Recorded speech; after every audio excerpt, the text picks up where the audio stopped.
How's everybody doing today? So today is day number 1 of zone building. That is what we do here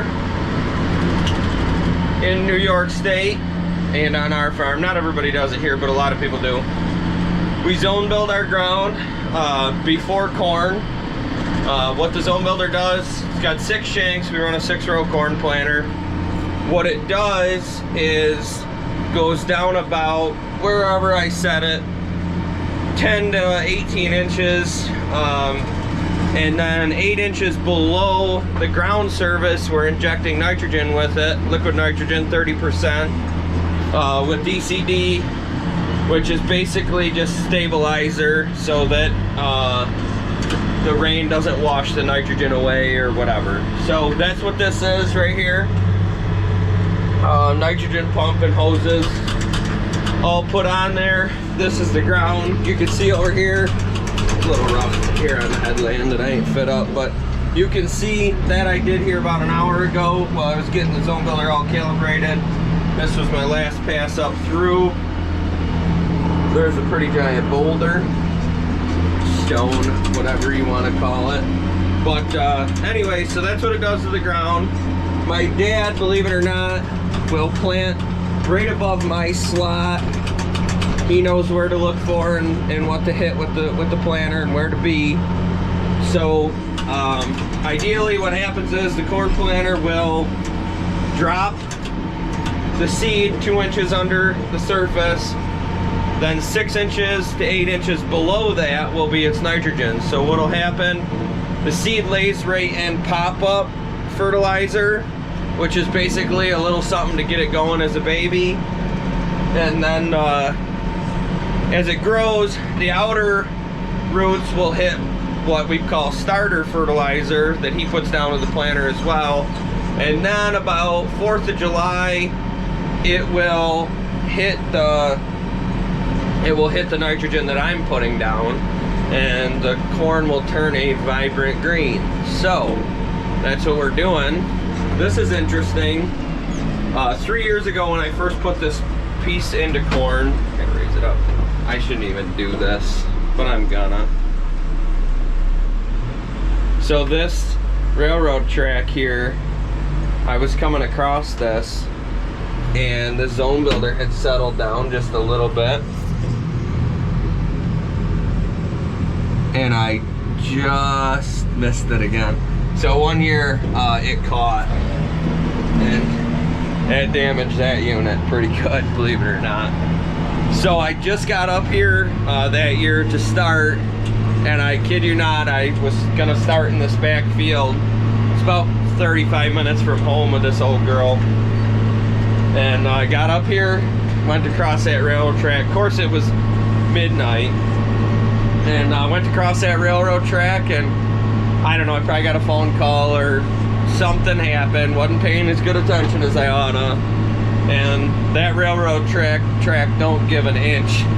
So it tore a point and a shank clean off this thing, and this has got shear pins. I'll show you when one of them things shear, but it's got shear pins, and it'll shear them, but the way it hooked, it like hooked underneath like that, and it couldn't shear the pin. So yeah, that was unfortunate, but you guys are gonna get out and go for a ride on the zone builder. Plus I'm kind of interested to see how things go on back there. So here we go.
So,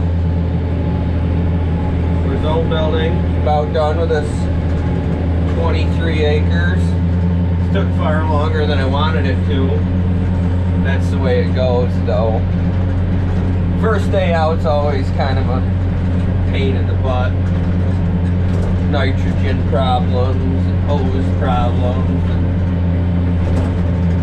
people problems. My people problems today are not within sight of the farm workers though.